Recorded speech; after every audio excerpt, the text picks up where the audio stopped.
what was the other one that I used from Fabric?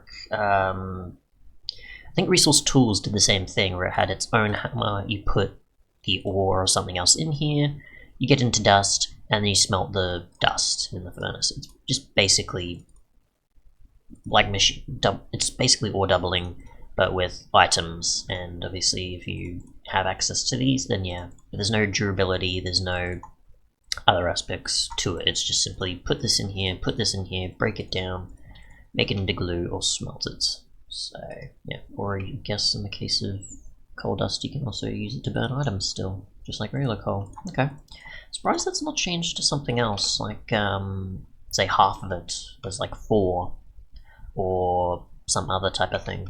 But either way, yeah, that's pretty much it. It's just ore doubling with items or your inventory rather than new blocks.